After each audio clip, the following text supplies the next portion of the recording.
Hello അസ്സലാമു അലൈക്കും നമസ്കാരം. നമുക്ക് പെട്ടെന്ന് തയ്യാറാക്കാൻ പറ്റുമോ ചട്നിയും ദോശയും ഉണ്ടാക്കാം. ചട്നി ആദ്യം നമുക്ക് തയ്യാറാക്കാം. അതിന് ഞാൻ 8 അല്ലി ചുവന്നുള്ളി, 7 പച്ചമുളക്, ഒരു ചെറിയ കഷ്ണം പുളി, ചണപ്പുളി, ഒപ്പം വേപ്പില, 3/4 കപ്പ് തേങ്ങ, ആവശ്യത്തിന് ഉപ്പ്. നമുക്ക് കുറഞ്ഞ വെള്ളമൊഴിച്ച് നമുക്ക് അരച്ചെടുക്കാം ആവശ്യത്തിന്. പിന്നെ വേണമെങ്കിൽ വെള്ളം കൂട്ടാം.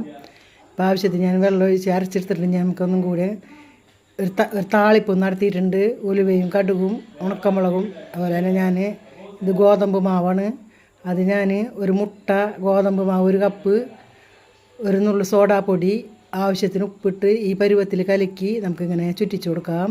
അപ്പോൾ അടിപൊളി ദോശയും ചമ്മന്തി നമുക്ക് പെട്ടെന്ന് തയ്യാറാക്കാൻ പറ്റും. നമുക്ക് എവിടെ ഒരു യാത്ര പോയി വന്നാലും ഇങ്ങനെ ഒരു ദോശയും ചട്നി ഉണ്ടാക്കിയാലും നമുക്ക് അടിപൊളിയായിട്ട് കഴിക്കാനും പറ്റും. നല്ല സോഫ്റ്റായൊരു ദോശയാണത്. അപ്പോൾ എല്ലാവരും ട്രൈ ചെയ്ത് നോക്കുക. എല്ലാവർക്കും അസ്സലാമു അലൈക്കും നമസ്കാരം. പെട്ടെന്ന് തയ്യാറാക്കാൻ പറ്റും. അടിപൊളി ടേസ്റ്റുള്ളൊരു ദോശയും ചട്നിയാണ്.